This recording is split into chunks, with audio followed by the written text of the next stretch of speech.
ஆண்டவரே என் தேவனே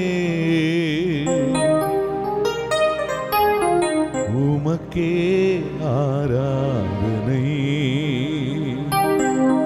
உமக்கே ஆராதனை.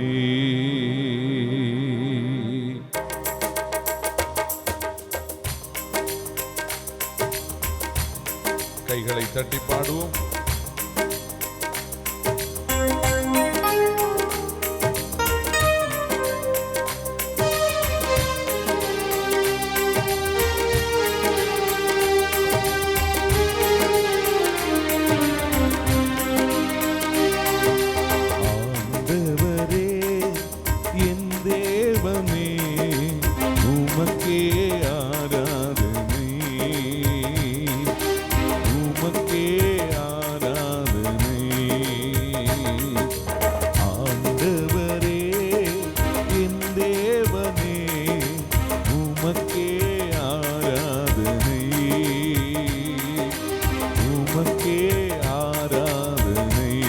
சேர்ந்து பாடுவோம்.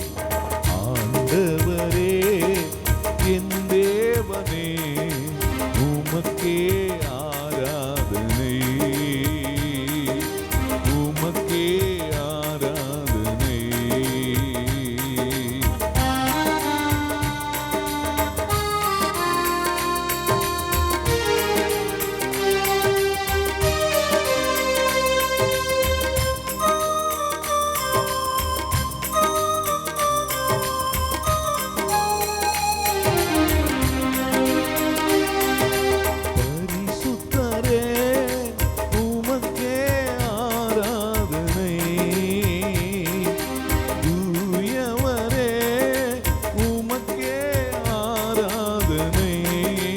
பாடுவோம். பரிசுத்தரே உமக்கே ஆராதனை தூயவரே உமக்கே ஆராதனை. துதிகன மகிமை எல்லாம் அப்பா துதிகன மகிமை எல்லாம் உமக்கே செலுத்துகிறோம்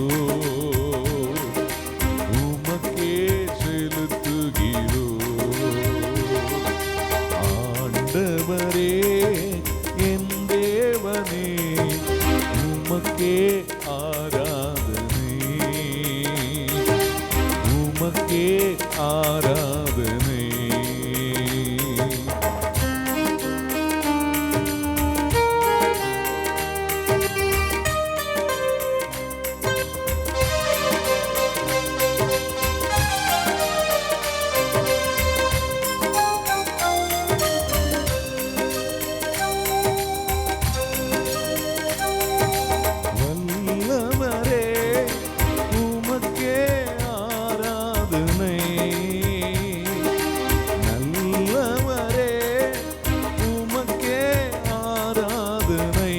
சேர்ந்து பாடும். வல்லவரே வல்லவரே உமக்கே ஆராதனை நல்லவரே நல்லவரே உமக்கே ஆராதனை துதிகன மகிமை எல்லாம் அப்பா துதிகன மகிமை எல்லாம் உமக்கே செலுத்துகிறோம் உமக்கே செலுத்துகிறோம். ஆண்டவரே என் தேவனே உமக்கே ஆராதனை உமக்கே ஆராதனை.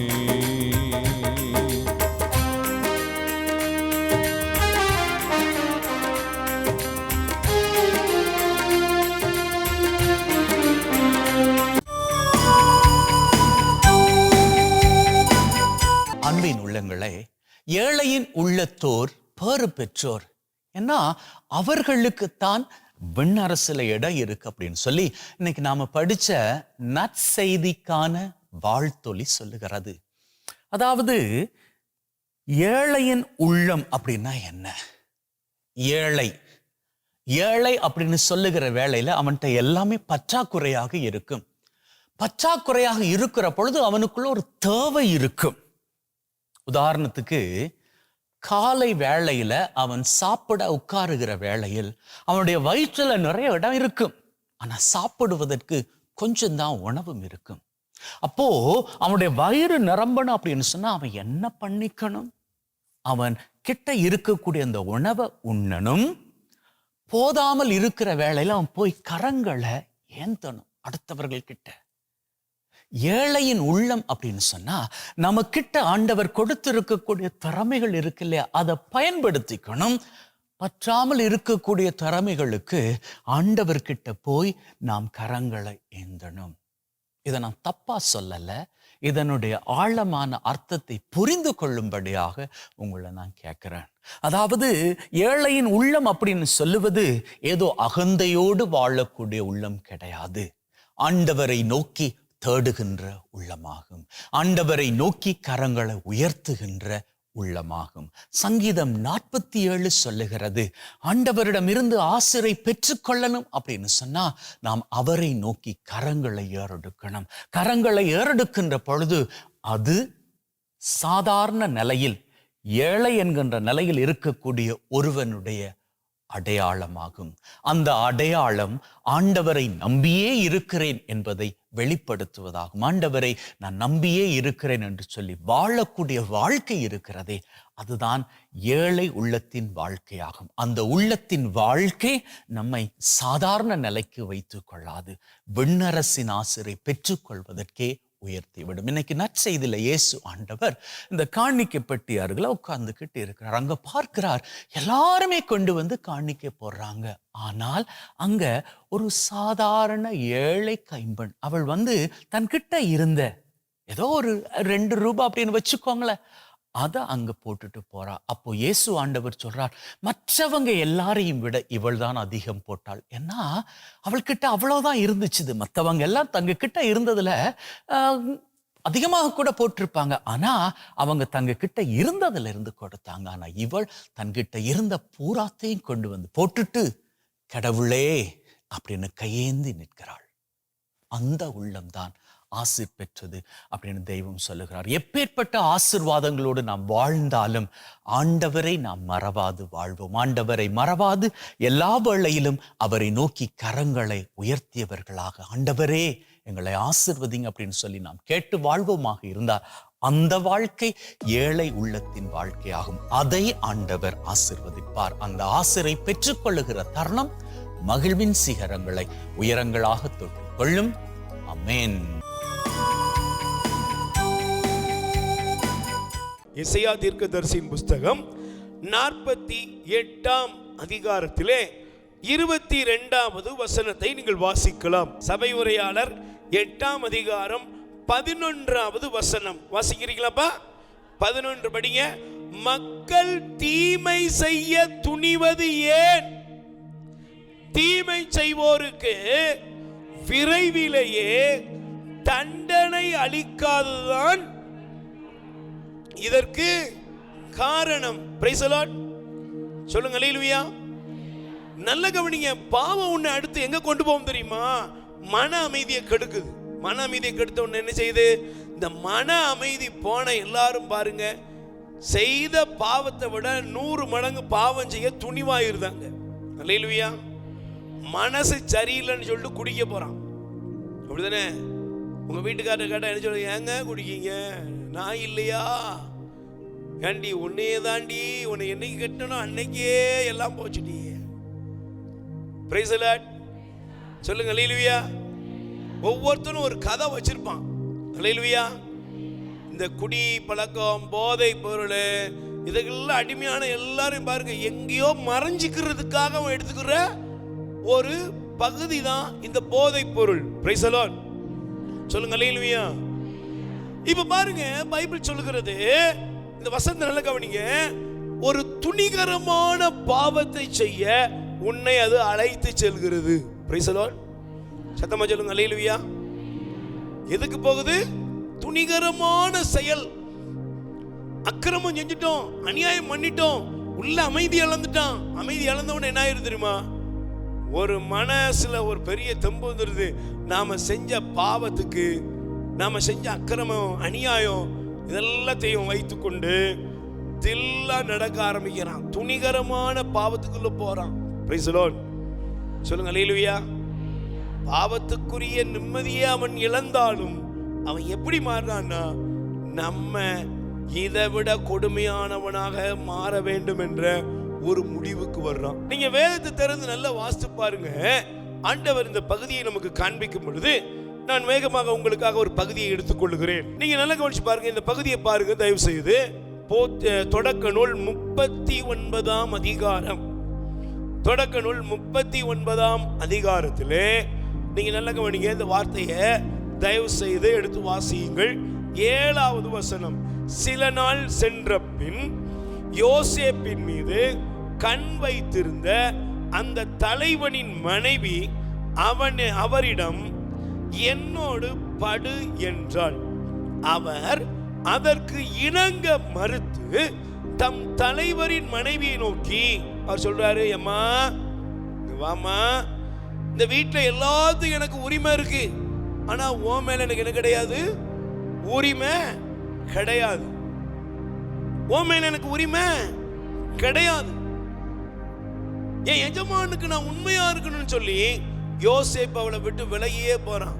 ஆனா அந்த அம்மா எப்படி இருந்துச்சு சொல்லுங்க? எப்படி இருந்துச்சு? இவன் எவ்வளவு விலகி போனானோ அவ்வளவுக்கு அவள் துணிகரமாக அவன் ஆடைய பிடிச்சு இழுத்தானாம். Praise the Lord. சத்தமா சொல்லுங்க அல்லேலூயா. இன்னைக்கு நிறைய தம்பிகள் சொல்லுவாங்க பாத்தீங்களா, எங்களுக்கெல்லாம் சுனாமிலேயே ஸ்விம்மிங் அடிப்போம், ரிஸ்க் எடுக்கிறது. சத்தமா சொல்லுங்க. ரிஸ்க் எடுக்கிறது ரஸ்க் சாப்பிடுற மாதிரி. அன்னைக்கு ஒரு அம்மா அப்பா வந்திருக்கிறாங்க மகளை கூப்பிட்டுட்டு. அப்ப அந்த மகளை கூப்பிட்டு வந்து பார்த்தா அவங்களுக்கு மிஞ்சி போனா ஒரு 11வது வகுப்பு தான் படிப்பா. போற இடத்துல யாரையோ ஒருத்தர அவள் விரும்புகிறாள், லவ் பண்றா. உடனே அந்த அம்மா அப்பா சொல்றாங்க, ஒத்த பொண்ணு தாங்க, இப்படி நாங்க நல்லா வளர்த்தோங்க, இப்படி இருக்கிறாங்க. அப்போ அந்த பொண்ணு சொல்றா, அந்த பொண்ணுட்ட அந்த அம்மா சொல்றாங்க, நீ படி, காலேஜ் எல்லாம் முடி, அதுக்கப்புறம் பார்ப்போம். உடனே அந்த அப்பா சொல்றாரு, நான் விசாரிச்சேன் பிரதர், ஒரு நல்ல பையனா இருந்தா பரவாயில்ல பிரதர், கஞ்சா குடிக்காரன் பிரதர், ஊரடிச்சு உலையில போடுறான், ஒரு தெரு பொறுக்கி பிரதர், ஒன்னுக்கும் ஆகாதவும் பிரதர். அந்த பொண்ணு என்ன சொன்னா தெரியுமா? அதெல்லாம் கல்யாணம் முடிஞ்சா சரியாயிருவார். கல்யாணம் முடிச்ச பிறகு எவனா சரியாயிருக்கானா? Praise the Lord. அதெல்லாம் நாங்க என்ன செஞ்சுக்கிடுவோம் சொல்லுங்க? பார்த்துக்கிடுவோம். என்ன நடந்தாலும் அதை நாங்க பார்த்துக்கிடுவோம். என்னெல்லாமோ சொல்லி பார்த்தாங்க, கடைசியில் ஓடியே போயிட்டா. இன்னைக்கு எப்படி இருக்கிறாங்க? 3 ட்ரிப் தூக்குல தொங்கி காப்பாத்தி வீட்டுல உட்கார வச்சிருக்காங்க. துணிகரம். பாவத்தை நீ செய்யறதுக்கு துணிஞ்சிட்டன்னா பாவத்தினுடைய விளைவு என்ன? உன் நிம்மதியை கெடுத்து அது உன்னை உனக்குள்ளாக ஒரு துணிகரத்தை உருவாக்கி அது உன்னை கொண்டு போய் எங்க முடிக்குது? இந்த உலகத்துல நீ உன்னைய அழித்து கொள்ளும்படி ஒரு பரிதாப நிலைமைக்கு கொண்டு போகும். கவனி. உயிர் வாழ உணவளிப்போம். இரக்கத்தின் ஊற்று கத்தோலிக்க தியான இல்லத்திலிருந்து பிள்ளைகளால் கைவிடப்பட்ட வயதான அப்பா அம்மாக்கள் 100 பேருக்கு தினமும் அவர்கள் இருக்கும் இடங்களுக்கு உணவு கொண்டு போய் கொடுக்கப்படுகிறது. அன்புக்குரியவர்களே, உங்கள் பிறந்த நாள், திருமண நாள், உங்கள் இல்ல வைபவங்கள், இறந்தவர் நினைவாக நீங்கள் உணவளித்து உதவி செய்யலாம். உங்கள் அன்பு கரத்தை நீட்டுங்கள். ஆண்டவர் உங்களை ஆசீர்வதிப்பார். எங்கள் முகவரி: இரக்கத்தின் ஊற்று கத்தோலிக்க தியான இல்லம், புன்னைக்காயல், தூத்துக்குடி மாவட்டம். அலைபேசி எண் 9894118200. 1. கடவுள் உங்களை நிறைவாய் ஆசீர்வதிப்பாராக.